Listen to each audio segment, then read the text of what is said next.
Hey, well, welcome back to the show. Sorry about last week. Anybody who was there waiting to watch, I had some technical issues, my computer, some sound issues that I just got fixed today, actually, thanks to the guys over at PC Works. They fixed it quick for me. So apparently I had some redundancies going on with some drivers and such. So, anyways, we're good now. I guess we got some sound. I had to mess with all my settings, so some of the sound settings are a little off. Maybe my microphone doesn't sound like normal, but well, whatever. What are you gonna do? So at least I'm here, and you can actually hear me. If you if you watched last week's podcast at all, you'll notice that there was no sound.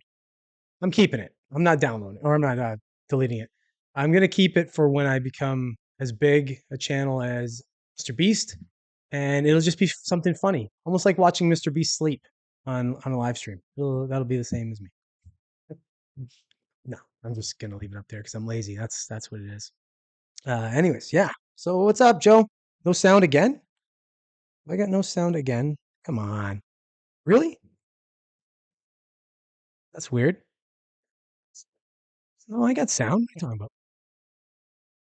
There's sound, Joe. I can hear it. You got no sound? Oh, I don't know. Listen. Weird. See? I got sound. Don't mess with me, man. There was no sound at all on last week's, but there is sound now. So, yeah, got a few things to talk about this week. I'm going to talk about that punk Sam Bankman-Fried who decided he was going to rip off everybody for crypto. Well, they convicted him and he's going to do some time. So we'll talk about that. We're going to talk about the NHL player, Adam Johnson, that I don't know if you've heard about this, but he took a skate to the throat. Real scary stuff. And unfortunately, he's no longer with us. So we'll talk about that and maybe, I don't know, I'll show you a video. It's pretty graphic. So I'll warn you now, I'll warn you then. It's a bit of a graphic video, but I'm going to show you. And you will kind of come up with an idea whether we think that was slightly intentional or not. I'm not sure. It looks weird. Anyways, we'll cover that when we get there. Bootgate. Yeah. If you haven't heard of what Bootgate is, it's hilarious. Ron DeSantis, they think he's using heightening, I don't know, heightening boots or heightening insoles or something in his boots. Either way, they think he's heightening.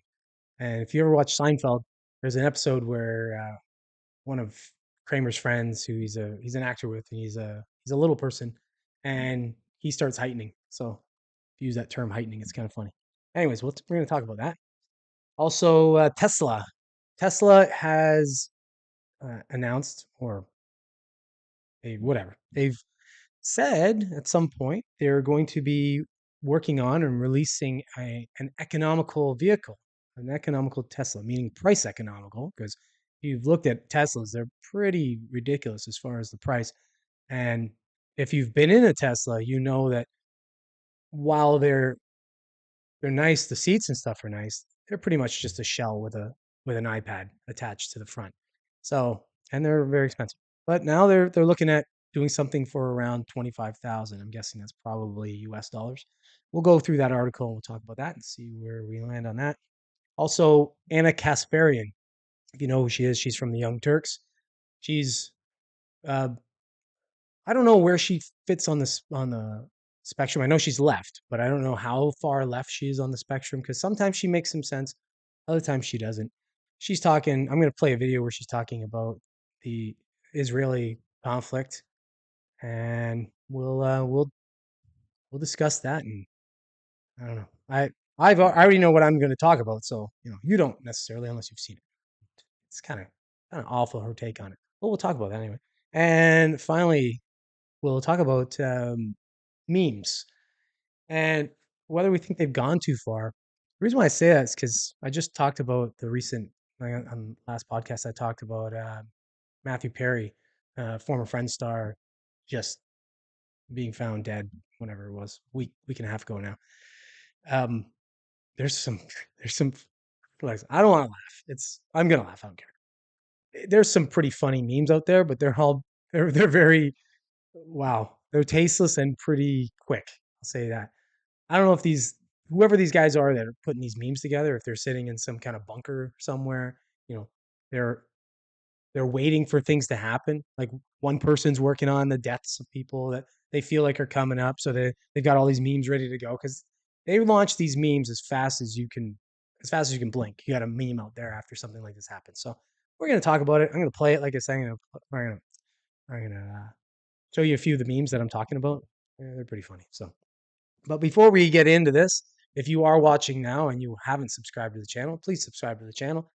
Obviously, that helps the algorithm push the channel and the content. We're growing fairly consistently, but still slow. Obviously, with whenever you're under that 1,000 subscribers, things seem to be working very very slow.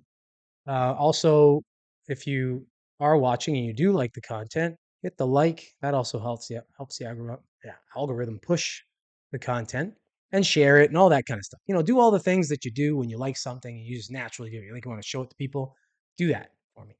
And if you do miss any part of the podcast and you're wondering about some of the topics that I was talking about, and you want to go back and watch the whole podcast again, you can catch all the clips, all the segments over the week from Tuesday through Sunday. Sometimes you'll get a bonus seventh on the Monday, but most cases it's 6 at 5 o'clock Eastern time. And check those out. Obviously, like them, share them, do all that kind of stuff. Anything you can if you like the channel to help the channel along. Since I don't ask you for any money yet, you know, never know. I might get to a point where I start a Patreon, but yeah, we'll see. Mostly, I want to make this free content. I'd rather irritate you with ads on my content that will pay me. So, all right. So, without further ado, let's get into the first one here. Let me load this up here. And yeah, as I said, Mr. Sam Bankman-Fried has now been convicted. Finally, seemed like it was taking forever. I'm going to read this article from Forbes. This would be the right guys to be talking about this because realistically, Forbes is money, and he just got off. He just fell off the Forbes list at some point. So I'm going to read it. And this article will also talk about some of the other people that some of these other billionaires that have actually been convicted of and some of the sentences. I'll go over those because it's kind of interesting. So here we go. So how Sam Bankman-Fried's possible 110-year sentence stacks up against other ex-billionaires and billionaires, they're ex-billionaires and billionaires who've served time.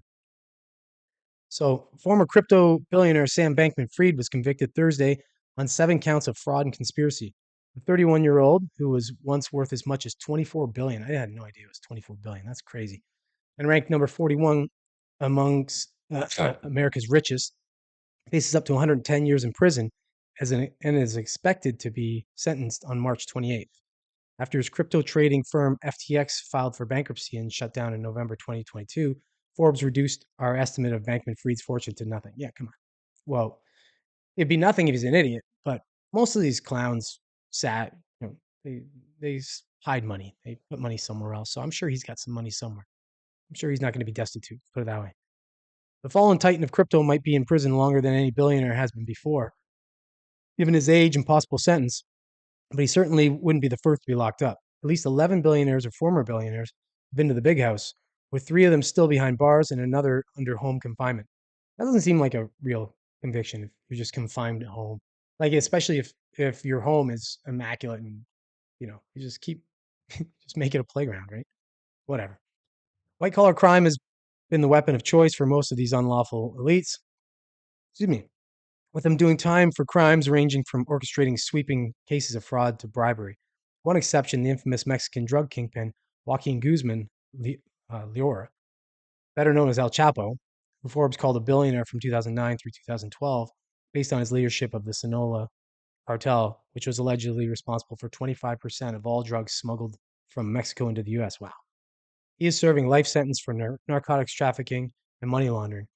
Out of the 11 below, 7 are no longer members of the 3 Comma Club, many as a result of their crimes.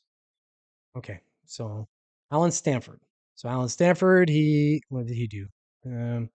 Sold sold 7 billion in fraudulent certificates of deposits through the Stanford International Bank in the Caribbean island of Antigua. Never heard of him, but okay. Who else we got here?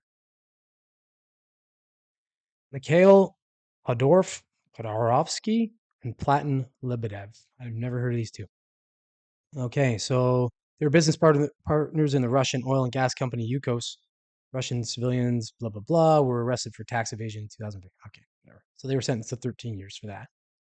Raj Rajart Nam. Okay, he was a hedge fund. He founded the hedge fund group Galleon Group in the late 90s. So you're what Ponzi scheme, I guess. Yeah. Okay.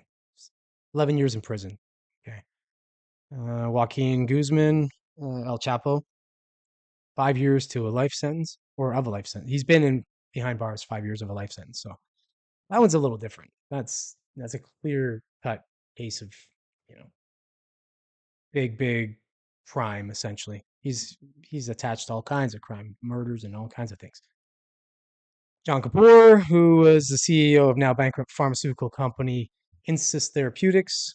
So what did he do? Set to be released from confinement. Oh, he's in home confinement. So 3.5 years behind bars, and he's set to be released this year. Oh, that's nice. Thomas Kwok. He's Hong Kong, yeah, whatever. Hong Kong real estate investment firm. Okay, so that's why you may not know of him. I don't know of him either. Michael Milken. You can't make those names up. Michael Milken. Really, it's like Bernie Madoff. If somebody's named Bernie Madoff or anything Madoff, doesn't matter whether it's Bernie, and they say, hey, give me all your money and I'm gonna I don't know. I think something's gonna kind of ring on that one. Michael Milken. He's just milking it. Uh, so he's high yield bond strategy for corporate mergers and acquisitions. Okay. So let me see here. He had to pay 600 million in fines. That's fun. He served 2 years in prison. J.Y. Lee, 18 months. Uh, this is South Korea, bribing the country's then president, Park Yun Hye. Elizabeth Holmes, you may have heard of her. She's pretty famous. She's that one with that Theranos, that pharmaceutical company where she just kept lying and saying they were developing, whatever this um, I, whatever it was, something for testing your blood. And there was a show on it. I didn't watch all of it. I watched part of it. It's pretty good what I watched of it. I should have finished it. But anyways, yeah, it looks like she's done 5 months and 11-year sentence. Problem with these people is they get these long sentences, but realistically, they're not going to do them just because it's not the crimes they do are, it's money, and people don't seem to hold that as high a regard as, hurting somebody or killing somebody. I think it can be worse, to be honest. I think if you steal someone's life savings and, you know, that's, you might as well kill them. Some people, anyway. Some people will look at it and be like, I could get it back, but other people would just be like devastated and probably kill themselves. Curtis Johnson served 3 months so far. Great grandson of Samuel Curtis Johnson, the patriarch of the S.C. Johnson Company. Didn't know this. Charged in 2011 with sexual assault of his then teenage stepdaughter. You're gross, bud. Okay, cool. That's it. That's the billionaires, and that's what they're doing in comparison to Mr. Sam Bankman-Fried, who got 110 years. Well, I don't know. Will he do that? He'll appeal it, I'm sure. He'll get a reduced sentence somehow. Guy's 31. He's probably be out of prison by the time he's like 45 or something like that. Just in time to pull a couple more frauds on people. All right. That's enough of that guy. What do you got to say here, Joe? What's that? Bud Light pays better than a Patreon would anyway. Yeah, actually, that's true. If I can get, I don't have a can there. If I could get Bud Light to sponsor me, that'd be all right. I think they need the work right now. So, I think my 200 and whatever it is, 260 subs will be enough of an audience for them, maybe to turn it around. Who on the milking? Oh, come on, man. Let me slack. Give me some slack, man. What else was I going to say? I'm looking for jokes where I can get them, man. All right. Let's on to the next thing here. Let me find here. Okay. Okay. I don't know if you've heard this, but if you haven't, this is sad news. Former NHL player that's now playing over was playing over in Europe. He took a skate to the throat and sadly did not survive it. Let me read this article here. This is from CBS News. They're just talking about this. this case here. So UK police investigating death of former NHL player Adam Johnson, whose neck was cut by a skate blade. When I show you the video, you're going to see, if you haven't seen it already, for one, it's graphic. Two, you're going to see that it looks weird. It looks really strange the way he hit him. It's not like he was on the ice or anything like that. He was standing when he took the skate to the throat. It kind of looks like he got kicked, which, God, I hope not. That's brutal. But because I don't know if anyone's watching is old enough to remember uh, Clint Malarchuk. He was a goaltender for the Buffalo Sabres, and he took a skate to the throat. That was complete accident. The guy slid in. There's nothing. He wasn't doing it on purpose in any way, but it was scary. Um, okay, I'm going to read this article anyway. So, police are investigating the death of American ice hockey player Adam Johnson after his neck was cut by a skate blade in a game in England. Johnson, 29, was playing for the Nottingham Panthers at the Sheffield Steelers when he suffered the skate cut in a Champions Cup game on Saturday. He died at a hospital. He was a Minnesota native who appeared in a total of 13 NHL games with the Pittsburgh Penguins in 2019 and 20. Our officers remain. Oh, let me get rid of that. Our officers remain at the scene carrying out inquiries, and our investigation into the circumstances surrounding the incident remain ongoing, South Yorkshire Police said on Monday. We would encourage the public to avoid speculation regarding the incident while we continue our inquiries. The Nottingham Panthers referred to Johnson's death as a freak accident. The English Ice Hockey Association, which governs the sport below the Elite League, reacted to Johnson's death by requiring all players in England to wear neck guards from the start of 2024. It's probably not a bad idea. I don't understand.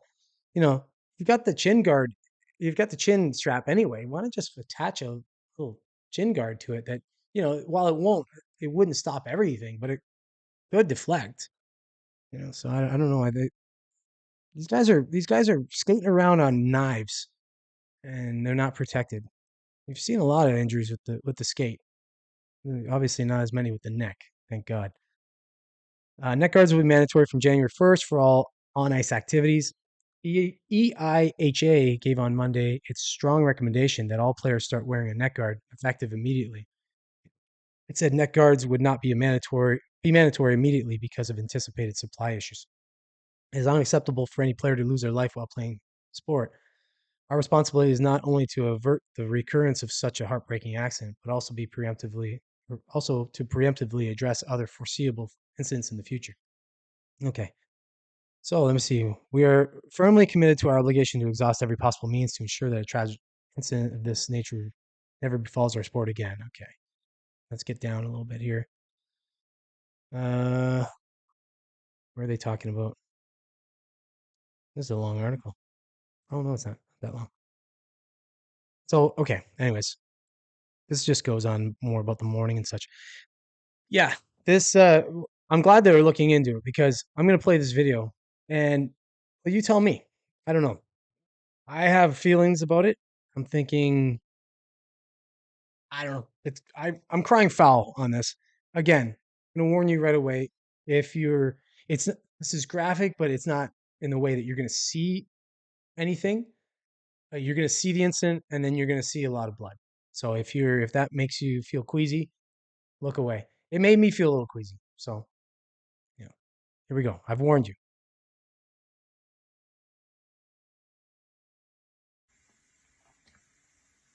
Right there. There's the skate to the neck. Okay, hold on. I'm going to do something here. I'm going to reverse this. Watch this. Let me, one more time. Does that not look like he kicked him? Tell me that doesn't look like he kicked him. Sorry, I went too far. Here we go. That's a kick. That looks like a kick. I don't know what else you could say. I don't know how your leg swings up and you can see. Look at the blood is just pouring. Just awful, awful stuff. I don't know how you can say anything but that. Personally, I think the burden of proof would be on him to say that A he lot of wasn't people trying. would have Oh, said for a lot of things that I've come across, like I'm playing a weird video here. That's the next video that came up. Yeah.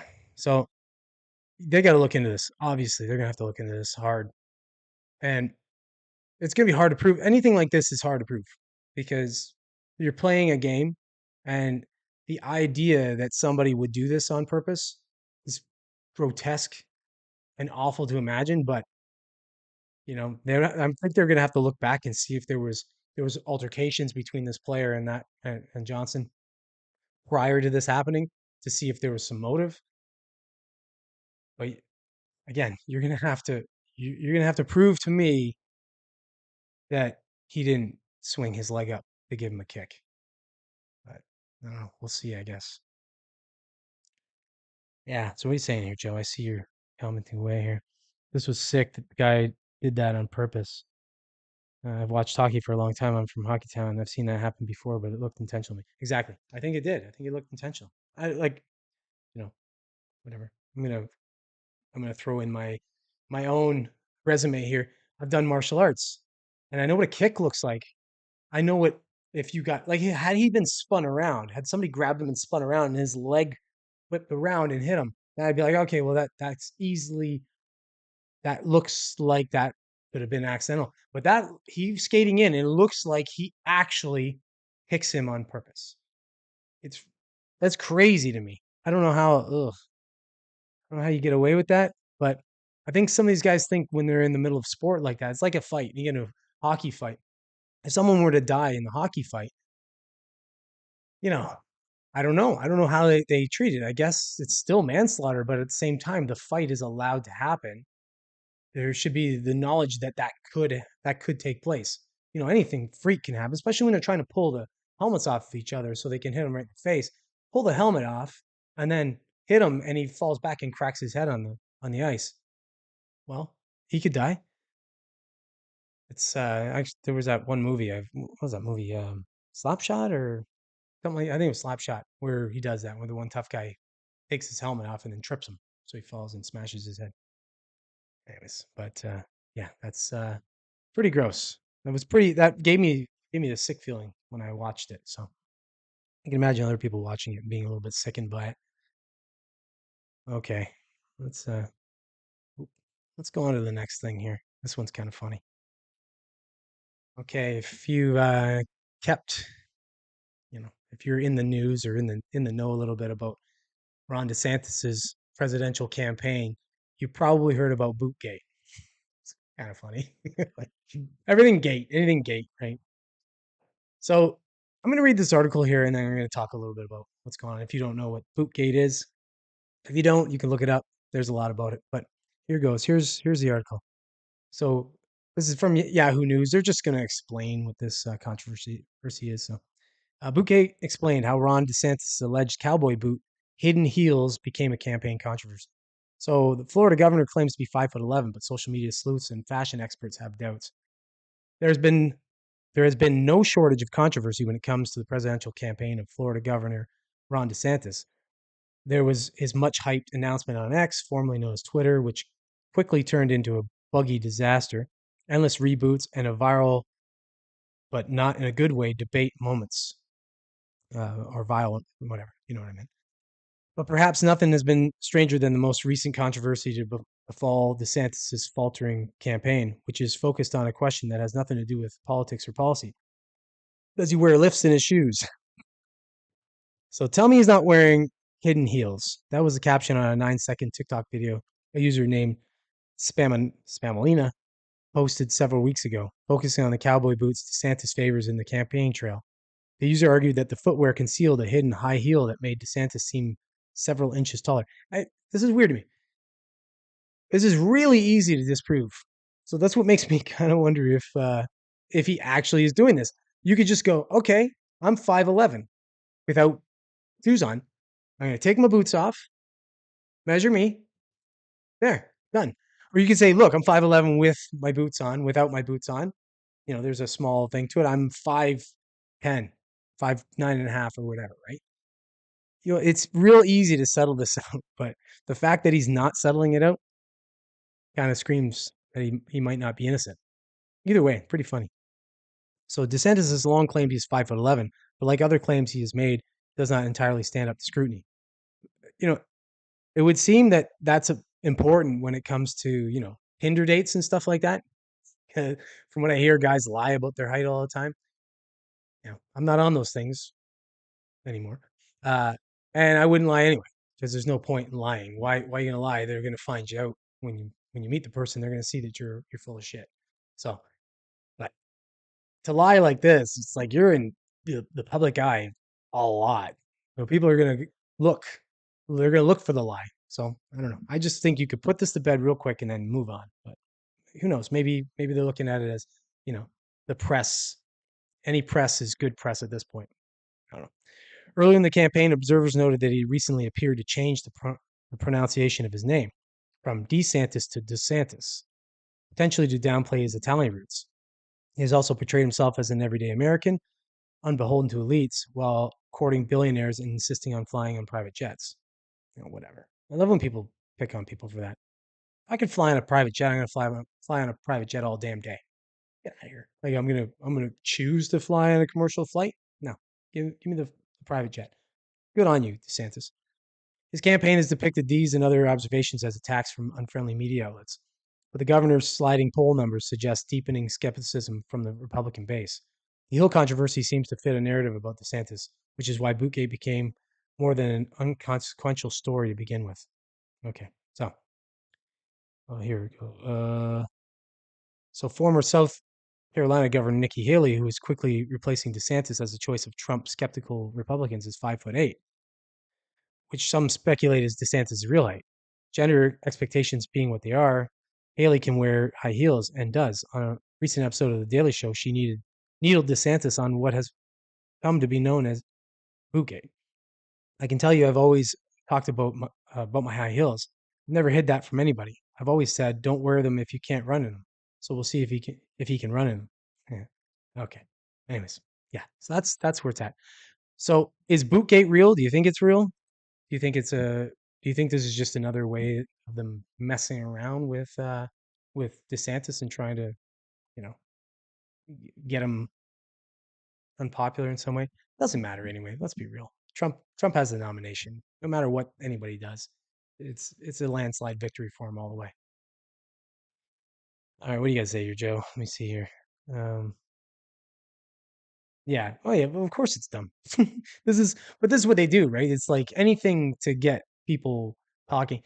I think like it's dumb because for one, it started with a TikToker, right? So if a TikToker started it, it's stupid garbage, and they're just doing it for views and stuff. And then for the media to run with it, what was a slow news day? I don't get it. Um, yeah, so he even walk in boots that are 5 sizes too big. Or how does one walk? They look weird when you watch him walk, and I don't know. I've worn cowboy boots at least once when I was doing a costume. I was wearing a costume the one time, and I was a cowboy. We'll just say a cowboy. Uh, people that know me know what I was, but I was wearing the cowboy boots and they were just weird to walk in already. And it did feel like my toes didn't go all the way. Like they point out. So it's a bizarre shoe to wear. I don't know why you'd want to wear them for longer than 10 minutes, but it's up to them, I suppose. But he makes arguments that he likes wearing cowboy boots. That's what DeSantis wants to do. If he wants to heighten, let him heighten too. I don't care. What's that matter? As long as he has good policy, who cares how he appears. But okay, let's get on to the next thing here. Talk about Tesla. So our friends over at Tesla, they've decided they're going to release an economy car, I guess you will. Because if you know anything about Teslas, you'll know that they're quite expensive. Even the Model 3, which is the lowest end model, you want one of those. I think the base price on those is like $38,000 American, or is it Canadian? It might be Canadian. I'm in Canada, so I've looked at them before. But then you've got to that's just like the low range. And then you've got to add high range. You've got to, if you want to add leather seats to it, the full panoramic sunroof, all kinds of stuff. You can get that thing up to like 5,000 in like no time. So not really an economical car, especially when you can go buy like a standard SUV for around 40 grand. So good on them, I guess. I'm going to read this article here from Forbes again. Forbes would be the people to talk about something like this, I would think. since our buddy Elon is on the Forbes list. So let's see what they have to say.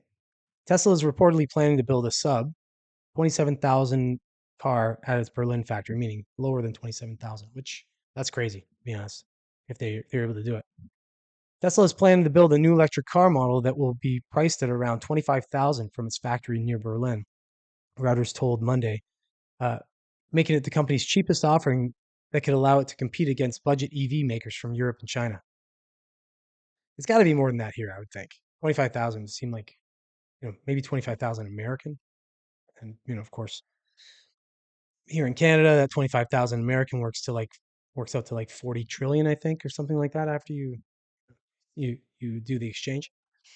According to Reuters, I should say, Tesla is aiming for $26,800 or 25,000 pounds. Yeah, so it's 26,800 American, 25,000 euros price point for the car, although it is unclear if it will be an entirely new model or a cut down version of an existing one. It's probably what it's going to be. Let's be real. For them to make a whole new model, that would be, I would feel like the production would be expensive on that. For them to keep it down, if they were to just cut the Model 3, maybe they could probably make it happen. But I don't know. I'm not a car designer. The plan to build this lower priced car was reportedly discussed last week when Tesla CEO Elon Musk visited the Berlin Brandenburg Gigafactory located in Gruenheid, Gruenheid, which makes the Model Y. The company believes it is close to achieving a manufacturing breakthrough that would allow it to cast the underbody of its cars as a single piece, resulting in lower costs, the report added. So Tesla's current cheapest car in Europe is its Model 3 starting at 46,200. So there you go. Like, I'm probably wrong about the price. I'm pretty sure it's 38,000 over here though, but okay, so Musk has long hinted at a plan to build lower cost electric vehicles, but his company has stopped short of actually unveiling any concrete plans. The latest reports come amid a slew of new low cost EVs entering the European market. Earlier this year, Volkswagen showed off concept designs for a 27,000 or 25,000 euro electric car called ID.2. All that the company said will launch in 2025. French car maker Renault's Dacia Spring EV, which is made in China, is touted as the EU's cheapest electric vehicle, and its prices started at 21,500 American or 20,800 euros. Last month, Stellantis announced the launch of its Citroën E-C3 priced at 25,000 and promised the launch of a sub 20,000 euros model in 2025.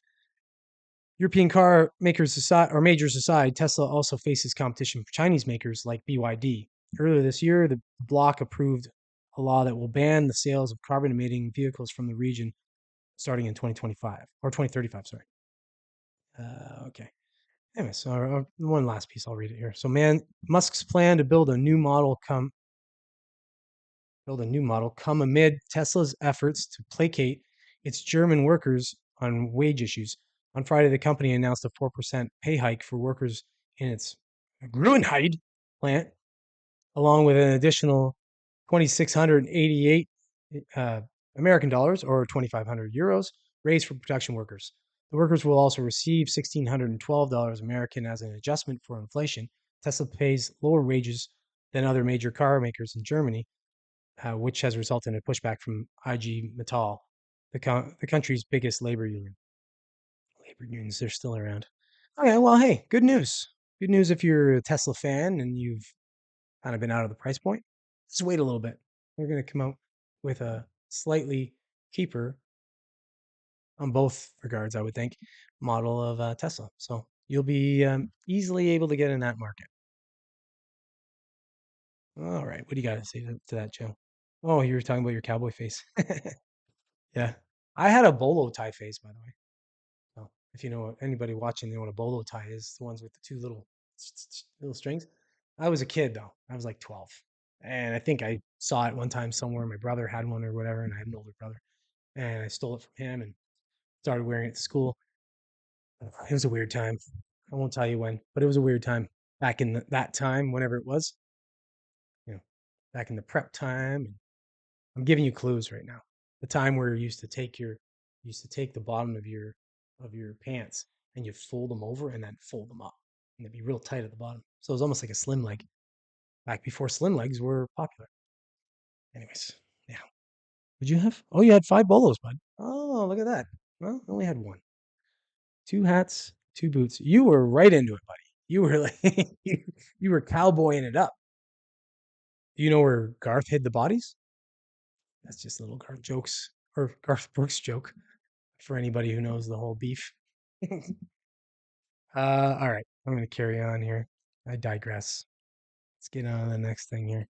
Two more, two more topics to cover. Yeah, we're Bobo Bros. All right, let's get on this one here. Okay, I don't think I have to tell you who Anna Kasparian is. If you watch anything as far as media or news and stuff like that, her name comes up from time to time. She's part of the Young Turks, the Young Orcs. She's part of the Young Turks, and she's insufferable at times. In this case, I would say this is an insufferable moment. I'm going to play this video here from News Nation. This is she was on with Chris Cuomo, and she's talking about basically her position on Israel and their response to the Hamas attacks. It's so easy for people to say this, like I try to stay in the middle. I'm going to just say it very quickly. Excuse me. I believe in the right for countries to defend themselves at almost any cost. If I'm going to fight with somebody, I'm not going to be like, oh, I'm not going to use this method. I'm not going to use this method. If they're trying to kill me, I'm going to try and kill them too. So it's all methods, all anything is not off the table. But anyways, so in this case, I believe that, but I also believe that if there should be some, you should obviously look to not hit and kill civilians. So if a very strong force like the Israelis can do things to mitigate the loss of life for um, for civilians, then they should do it. Now, must they do it? I don't know. I don't know. It's easy for me to say over here, all the way across the water. I'm not going to protest either way. I'm just going to kind of stay out of it. But I do have opinions on it. I'm just not going to strongly exercise, especially without knowing all of the facts on all angles. And I don't think many people do. But someone like Anna Kasparian seems to have a real strong opinion on it when she probably doesn't have all those facts. So I'm just going to play this video and you can make up your mind as far as what you think. I think she's kind of a tool, but here we go. Why do you believe that an exercise like what they did tonight and are frankly still doing right now is designed to take civilian life specifically? The high civilian death toll, which is upward of 9,000 people at this point, 65 to 70% of which consist of civilian women, children, and elderly people. The fact that the IDF bombed the largest refugee camp in the Gaza Strip, not once, but twice. The second time following overwhelming international backlash. But when the most powerful country with the most powerful military co-signs on this brutality and the slaughter of innocent Palestinians in the Gaza Strip, of course Israel's going to go ahead and do it again. Why wouldn't they? We've got their back, so they can do whatever they want.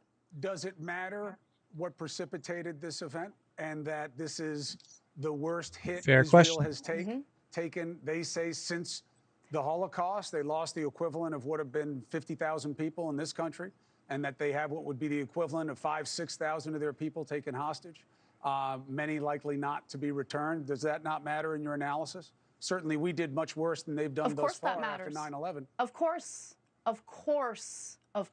that matters. I have absolutely no problem with the IDF and the Israeli government specifically going after Hamas. What Hamas did on October 7th with See, this is what pisses me off about her in that statement. Sure, it's real easy for you to say, oh, they can specifically go after Hamas. If Hamas is admittedly using civilians as shields How do they go after just Hamas without hitting civilians at times? So they're supposed to say, no, we're not going to attack Hamas because they're hiding behind civilians. It makes zero sense. It's so easy to just point fingers from this position. What pisses me off about people like this is if this were to happen, like for example, he brings up a good point. Chris Cuomo brings up a good point about about it. He's mirroring September 11th. When that happened, there was none of this. It was so fringe. People saying no, no, no. You know what? We got to be careful. Don't go in there. Blah blah blah. It was so fringe. Realistically, people were like, yeah, damn right. Kill Americans, you die. So it's so easy for her to sit back and say, well, you don't have any chips in the pot for you to just say, yeah, no, you can just not target civilians. Well, really hard to do that. Really hard to do that when that's what they're hiding behind. But let's continue. With their disgusting terrorist attack should not only be condemned, they should face the consequences for that. But the leaders of Hamas, notably, are not residing in the Gaza Strip. They're in Qatar. And rather than maybe reaching out to the Qatari government to make a deal and bring those disgusting terrorists to justice, the Israeli government has decided that instead of that, they are going to engage in very clear retaliation, not just toward Hamas, but toward the Gazan people. And that is indicative. Yeah, it might be retaliation. Yeah, I agree with that. It's probably a good part of that's retaliation. But you know what? Do you blame them? I'm pretty pissed off. I don't know if family members of mine or people I loved were taken hostage or killed, and plus everything that happened to Israelis. Yeah, I think I would be pretty pissed off too. So again, real easy to sit on your high horse there, Anna Kasparian, and talk about this kind of shit. That's her though. She's kind of she really is like she's kind of a con person, I think. She's sort of a grifter because she would I think she only supports this or she's only very vocal about this because that's her audience to say it. I think she would flip just as easily. She'd be on the other side. If suddenly it weren't popular to say that, she'd be on the other side. I find a lot of people like this are like that. But I think she's a fraud.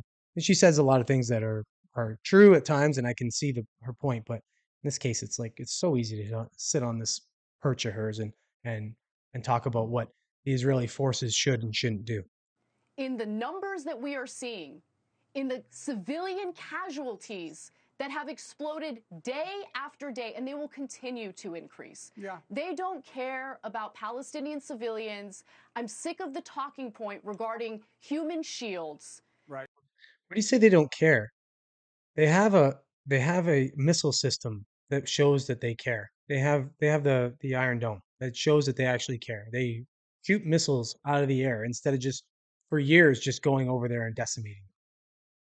So come on, man. I think the evidence shows that they're doing what they can to try and limit as much casualties as they can.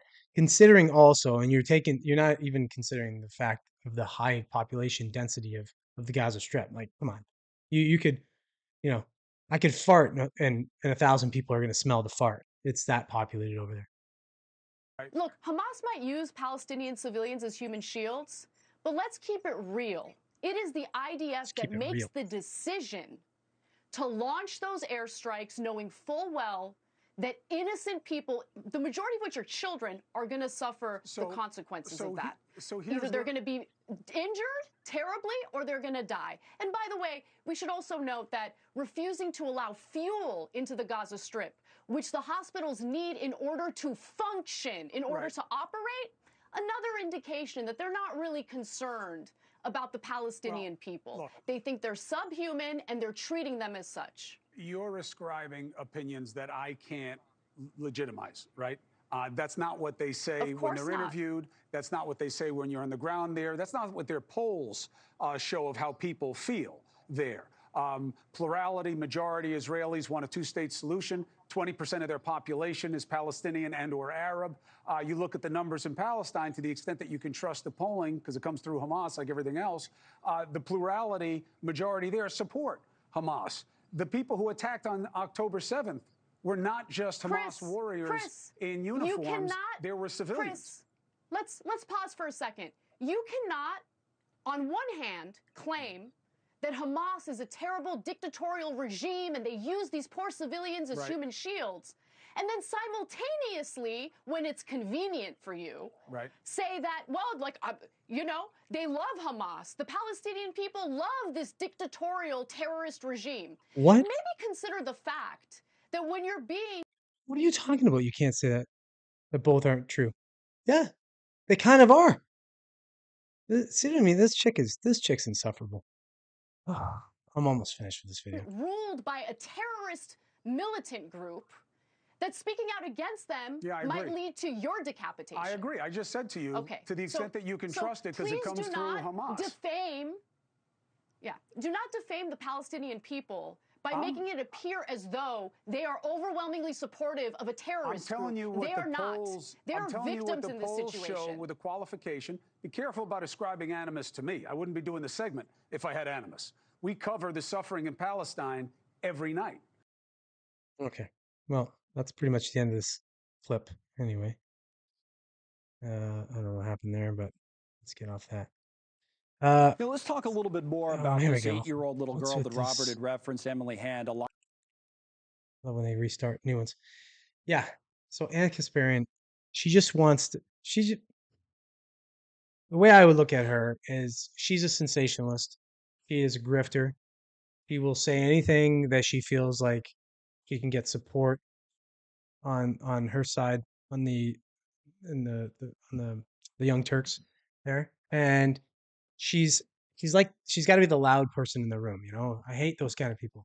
They want to talk over people. You can't say this. They're so emphatic about what they say. Yeah, because you know all of it. You've been over there on the ground. Sure, you haven't. She's kind of a goof. Anyways, so you can see her position on the Israel conflict. Now I wonder.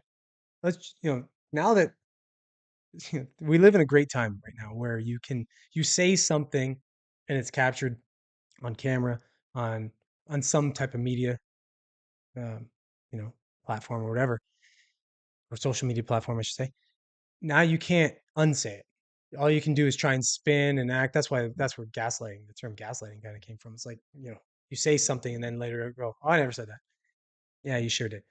But we'll see if she flips her script in some time, if the narrative flips or if the support flips the other way, and the very loud minority of people that are against Israel defending itself, if they sort of quiet down, or the majority of people that are actually for that, pipe up.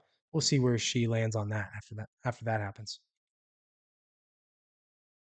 Yeah, I agree with you, buddy. Listen, I'm drinking bubbly. This thing it's a enter gas into your stomach thing. I should probably not drink that while I'm doing the podcast, but thanks for the criticism, Joe. And I agree with you. I am sick of these wars. But you know what, man? It's in the zeitgeist right now. There's not much you can do about it. You're gonna have to talk about it. People are talking about it. You got to stay in the know, or you just put your head put your head under a rock. Might even be better. I don't know, but I used to do that, but now I do a podcast, so whatever. I'll try Gas X for you, buddy. Okay, I'm gonna get on to the last thing here. Oops. I'm gonna talk about this. Here. Let's just switch the view here, since I don't really have an article about this, but I'm gonna rip back and show some of these memes. But okay, well, do we think that the meme, whatever you want to call it, the cultural memes have gone a little far? Maybe. If you see lately what some of these memes with Matthew Perry, they've been going around, because obviously if you're in the know, he just died. Friends star Matthew Perry. Chandler Bing, if you don't know him as any other name from the show, died last week or whatever, week and a half ago or something like that. And there's no shortage of memes. I laugh because some of them are pretty funny. I'm gonna show some here. Let me queue up some here so you can see what I'm talking about here. This one's kind of So, oh, hold on. Oh, what's happening? What is going on with my Switch here? Okay, here, check this out. So this one here, Deadpool. show, show a picture of him with a spa. Yeah. What's there's one about swim. Oh, here we go. So, unlike me, he was no swimmer. He should have stayed in a boat so he could row. Uh, where they're just there's another one. It's very simple. It shows David Schwimmer on top and Matthew Perry on the bottom, and it says Schwimmer and no Schwimmer. This one from Seinfeld. I was in the pool. It was, yeah, like, it was tasteless, sure, but funny. Yeah, I don't know. I think I would like to think. Oh God, I would like to think that when if he were alive, if Matthew Perry were alive, he would laugh at some of these. But or if he can see from the afterlife. This one here shows if you've ever watched Friends, then you know at the start of the show, there's a fountain scene, and then there's a part where he sprays up water. Well, this shows that. It says, "I love when film uses foreshadowing to tease a character's death." So yeah, it's funny, but like I said, also I don't know, a little crass, little early. You know, these memes that come out, I can imagine if like someone I cared about died and a bunch of these memes came out, it might hurt my feelings a little right at first, but later on, I mean, I joke around. If you've watched the podcast for long enough, you'll know that I've talked about it before. That I had an older brother that committed suicide almost about 9 years ago now, and he hung himself. So I make jokes all the time people when they say something about it, if it comes up and I have to say, yeah, he killed himself, and I explain how it happened, and they'll be like, oh, I'm sorry, and I'll be like, well, it's fine, he's hanging around, so I make jokes like that too, right? But it's because I can, and that's the way I deal with bullshit. But that's why I find these funny. Like, imagine there's a lot of people out there that are pretty, pretty incensed by some of these memes. Do you think that memes have gone too far? Or are we kind of, we live in a culture now where it's just like, memes are everywhere. There, like I've said, I think there's an underground bunker with a whole bunch of people that are just sitting around a table, coming up with what the next meme's going to be. They're working in rooms, they're working in spaces, and they're like, hey, you know what? Such and such is going to happen. Like maybe with Betty White, when they were like, yeah, she's gonna die soon, and they were like coming up with memes. I don't think anybody would have seen this one coming, but maybe they did. Maybe like the Simpsons, they saw things coming before in advance. But let me know in the comments. What do you think? You think memes have gone too far? Do you think they're funny? Do you think we should, I don't know, maybe try not to make them as popular by sharing them around? I don't know. I'm sure. I'm sure there's a debate anyway on that. All right. Well, that's it. That's all I got. That's all I got, peeps. That's all I got, Joe. I got gas, and I'm out of topics to talk about. What'd you say here about my girlfriend lives with her head under a rock? Sometimes I envy her. Sometimes it's like if you only knew what was happening. Exactly. Yeah. No, I used to. Honestly. Politically. I used to be.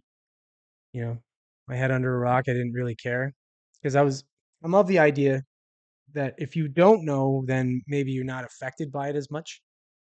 Um, But I don't know. Yeah, okay. I agree with you. I personally agree with you about comedy. Yeah, because I say everything and anything, and I say some of the most offensive shit. I think the most offensive shit's funny, personally. But I do understand. I do get it if